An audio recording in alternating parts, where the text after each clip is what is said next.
Hi, science friends. We are beginning our new unit today, which is on states of matter and gases. Specifically, we're going to focus mostly on gases because they behave a little bit differently than other states of matter.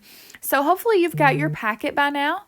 If you haven't got your packet yet, that's okay. Go ahead and try to get it in the next day or two.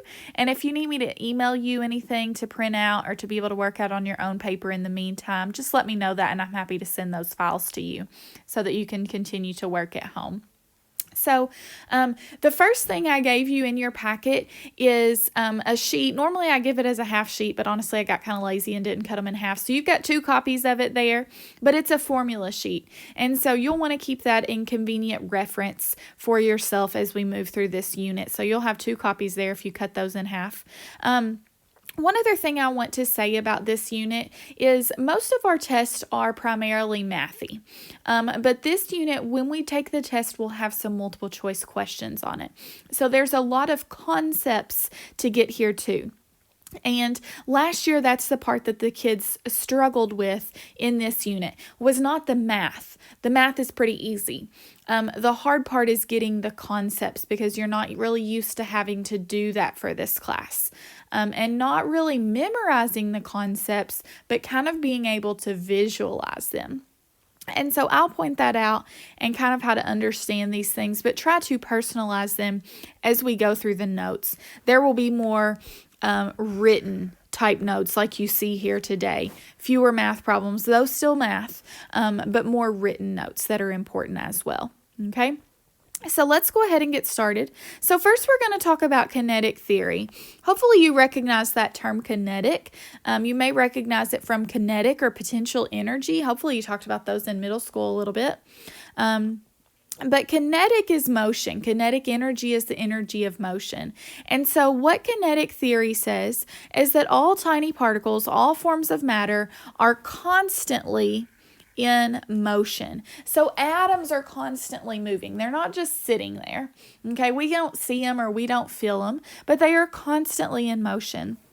And the same is true for gases. So remember, there's really 3 states of matter. We talked about these in our first unit, and we had diagrams of this. I think I even maybe had you draw them on, maybe I didn't have you draw them on your first test, but you definitely had to know them, solid, liquid, and gases. So remember, in solid, the atoms or the particles are packed in nice and tightly together, okay? Liquids are kind of packed in, but a little bit more loosely, all right? They can slide past each other. But gases are much more spread out, okay? Solids, they have a definite volume and a definite shape, okay? Definite volume and shape, okay? Liquids have a definite volume, but their shape changes with the container. Okay, so if we take a Mountain Dew bottle and we pour it into a 5-gallon bucket, it's not going to fill the bucket, of course, but it's going to change from the shape of the normal Mountain Dew bottle that it's in to the shape of the 5-gallon bucket. But it's still going to have 2 liters in it, or however much was in that bottle that you started with. So it has a definite volume, but it takes the shape of the container. Now, gases fill their container, and they take the volume of their container. So they take both the volume and the shape of their container. So let's say we had a gas, all right? I'm just going to draw a little gas here. A little gas and a big gas. And let's say there were 5 atoms of a gas, okay? 5 atoms of a gas. There's 5 atoms there. And here's 5 atoms here in a smaller space. Okay, they spread out to fill that container regardless of what the shape is. Okay, now these gas molecules are constantly moving, and they move in straight lines, and the only reason they change direction is if they hit, they're kind of like a robot vacuum. Anybody of your moms have a robot vacuum? The only way they travel in a straight line, essentially, until they run into something in which they'll like ricochet and bounce in a different direction, or until they hit another of their own particles. Okay, so gas particles move rapidly in straight paths, changing directions when they strike one another or another object. All right. So right now I'm sitting in my bedroom, and we don't really think about it, but there are gas particles all the way around us. And so they are bouncing off the windows, bouncing off the furniture, and bouncing off one another. Otherwise, they are going in straight paths. Okay. Now, another thing about gas particles is that their collisions, so when they bounce off of one another or off themselves, are perfectly elastic. And that means that there's no kinetic energy lost. Okay? So, other solids and liquids, that's not the case, right? If you take a marble and you roll it down a wood floor and it bumps into the wall, when it hits that wall, it does go back in a straight line, but it doesn't go with the same speed. It loses kinetic energy, right? Some of its energy was transferred to the wall. Some of it's lost to friction and to wind resistance and air resistance and things like that. But gas particles are not like that. Their collisions are perfectly elastic. No kinetic energy is lost, okay? And there's, I think I said this part, they're separated by mostly empty space. Okay, so a lot fewer particles, a lot more space. All right, so as you can see, just in this one slide, there's kind of a lot of concepts here. And so it helps to be able to visualize these things, like kind of while I'm drawing pictures, and give examples. So try to personalize those, maybe take some additional notes. In the margins, that's good note-taking skills, things that I say, things that I talk about. Take some notes on that. You don't just have to fill in the blanks. You can add other stuff too, okay? That's good learning skills. All right, so let's move on. So gases also have pressure, and they exert pressure. So the gas pressure is the force that's exerted by a gas. Okay, so we don't feel that, but gases exert forces on us.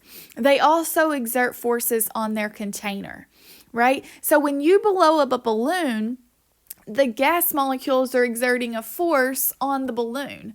Otherwise, the balloon would like shrivel up and you know, go and not pop, but shrivel up and, you know, deflate. But they exert a force on an object, okay? They also exert a force on us. There's gas pressing on me as I'm sitting here right now, okay? Now, atmospheric pressure, it's weather dependent. It's measured with a barometer. That's a tool that we'll talk about more in just a minute. I'll show you a picture. But it results from the collisions of air molecules with other objects. And so if you increase in altitude, you decrease in air pressure generally, okay? If you increase in altitude, you decrease in air pressure. The air is thinner when you go up higher. If you've ever read, like on the box of brownies, you can change the cooking times and cooking temperatures if you're above a certain elevation because the pressure is different. And that changes the way that the molecules collide and how that affects the baking process. If you've ever flown in an airplane, then you've probably experienced atmospheric pressure and the change in atmospheric pressure that can cause your ears to pop as you climb in altitude when you fly, okay? Now, the only place where there is no gas particles and no gas pressure is in a vacuum, okay? A space where no gas particles are present, thus no collisions and no gas pressure. So the gas pressure in a vacuum would be 0, all right? And so space is a vacuum, okay? This says a space, so it could be like a man-made space like that we use in science and experiments sometimes. But space, like outer space, is also a vacuum because there's no gas that's present there. All right. So when we look at gas pressure, the SI unit of gas pressure is called the Pascal. Now we talked about SI units in our very first unit back in August, and that stands for Standard International Unit. And so, as you know, there's SI units, but there are also often other units. Like the standard unit for length is the meter, right? But we also measure length in centimeters and kilometers and millimeters and inches and feet and yards and all those things. Well, the same goes true for gas pressure. So the Pascal, abbreviated PA, is the standard SI unit of pressure, but also we have a few other units of pressure. mmHg is millimeters mercury.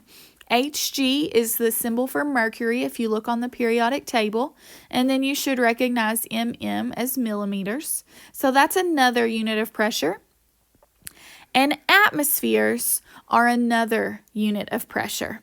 Okay, so the Pascal is the standard, but generally when we talk about pressure, in addition to millimeters mercury and atmospheres, we use the kPa, which is the kilopascals, just like a km is a kilometer. So the meter is the standard, but we also use the derivative as a kilometer. So the Pascal is the standard, but we use the millimeter mercury, the atmosphere, and then the kPa. Okay, so at sea level determines what we know as our standard pressure. So you've seen this before, STP, standard temperature and pressure. We know that at standard temperature and pressure, a gas is equal to 22.4 liters. We've used that conversion factor a lot. But what is standard temperature and pressure? Okay, well, standard temperature at pressure is based on sea level. Okay, so standard pressure is equal to 101.3 kPa, which is also equal to 1 atm, which is also equal to 760 mmHg. That should be a lowercase g. And then there's that again there, 101.3 kPa. Those are all equal, okay? With the standard temperature being 25 degrees Celsius, okay? So standard temperature, 25 degrees Celsius, standard pressure, 1 atm, 101.3 kPa, or 760 mmHg, just depending on what unit you want it in. All right, and that is called our standard pressure.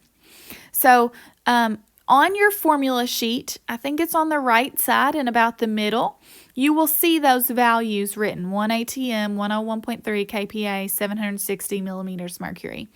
So you won't have to remember them because you'll have your formula sheet there with you pretty much always, but you will kind of come to memorize them as we continue to work with them, okay? So this is a barometer.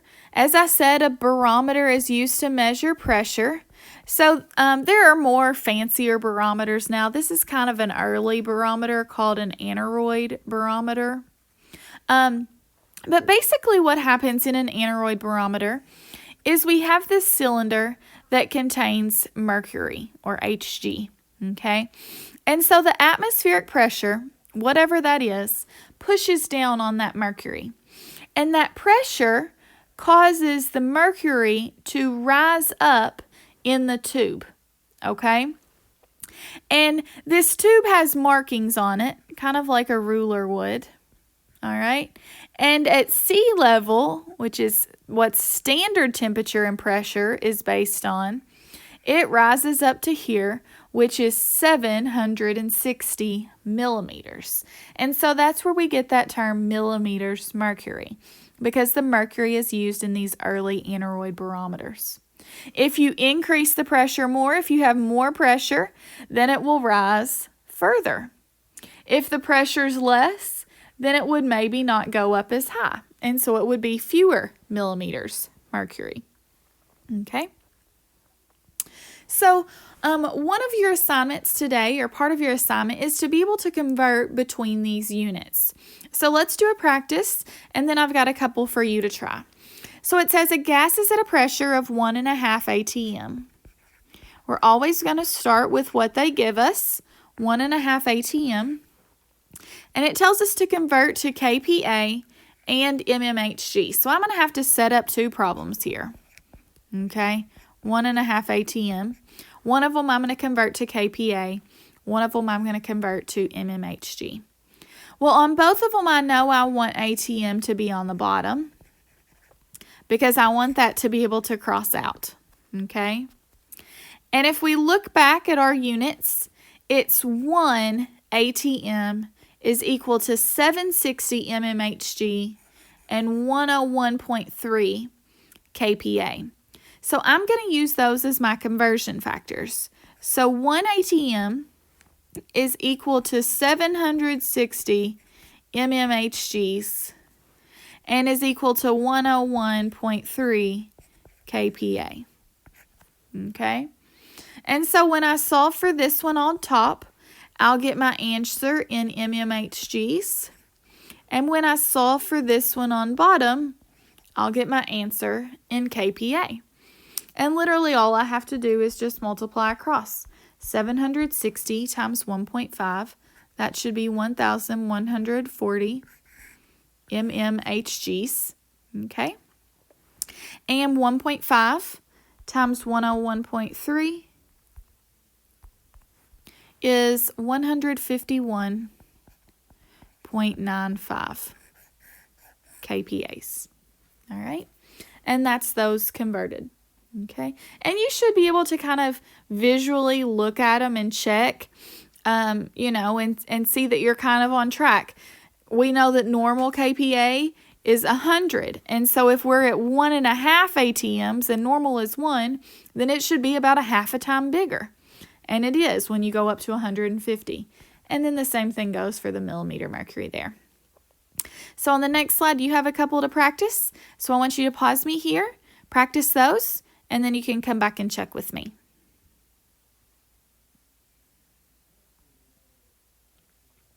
So on the first one, you should have got 51.32 kPa, okay? And on the second part, 0.51 ATM, because you were supposed to convert that both ways, all right? And then on the second problem, you should have gotten 0.33 ATM, so that pressure is greater. I don't know why I said less. Sorry, that pressure is greater than 0.25. All right, greater than 0.25. Okay? And that is it for those. Okay? So let's move on to kinetic energy and temperature. So we've been talking about kinetic energy and the energy of motion. And so when a gas is heated, remember these particles are constantly in motion.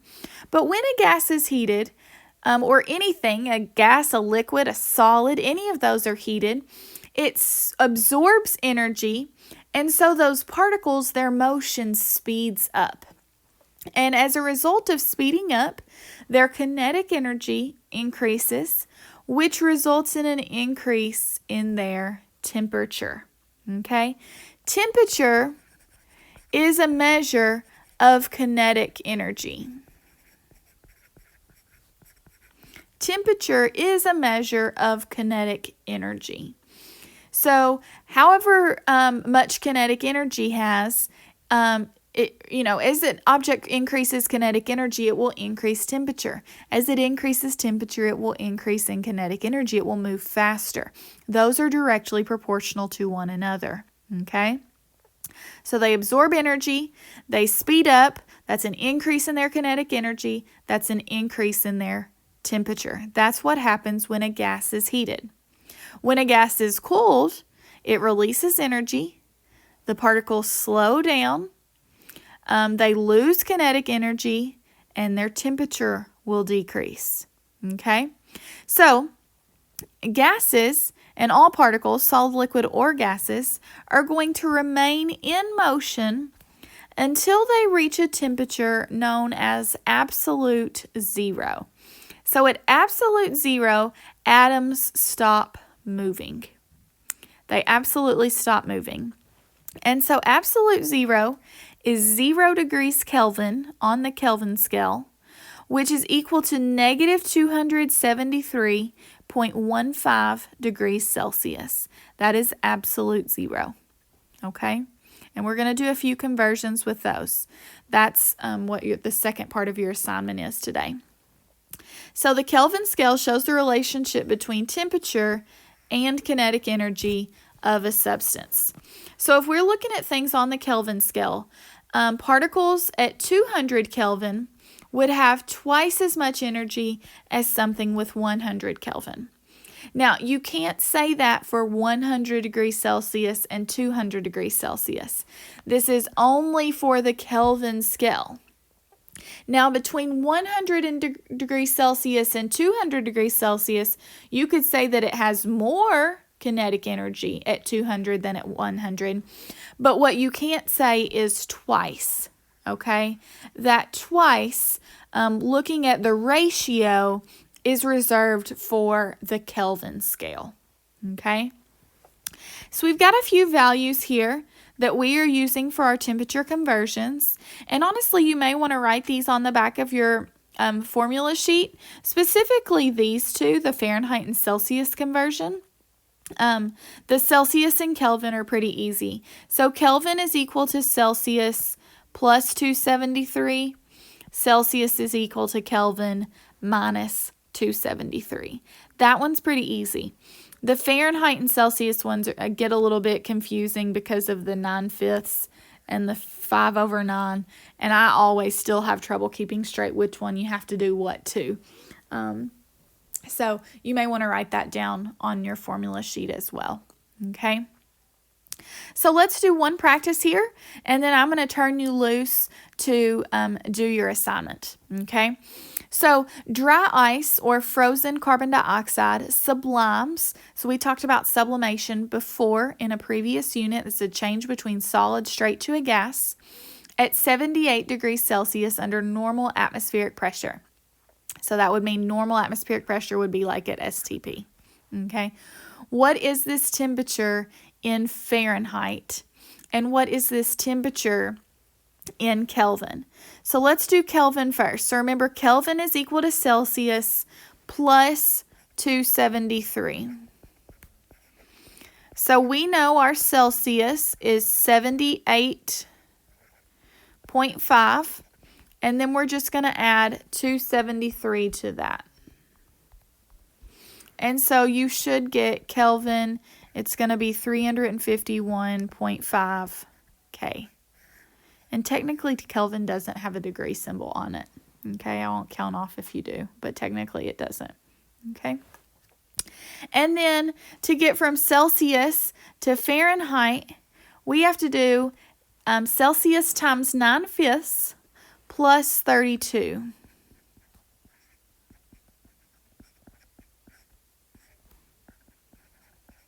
Okay, so we're going to do 78 times 9/5 plus 32. So 78 times 9 divided by 5 plus 32. And I got 172.4 degrees Fahrenheit. Okay. Note that you can't go straight from Fahrenheit to Kelvin. You must go through Celsius to get between Fahrenheit and Kelvin. You can't do that straight conversion, or Kelvin to Fahrenheit for that matter. Okay? And so that's all you have for those. Most of yours that I'm actually going to have you do are the Celsius to Kelvin conversions. I just kind of wanted to throw this in because we don't really do a unit with temperature, so it's good to kind of teach that here since we're already doing a couple of other conversions. So your assignment today is you have to convert between gas units and then have to convert between temperatures. So if you all have any questions, let me know. And if not, then I will see you back here tomorrow, and you all have a great day.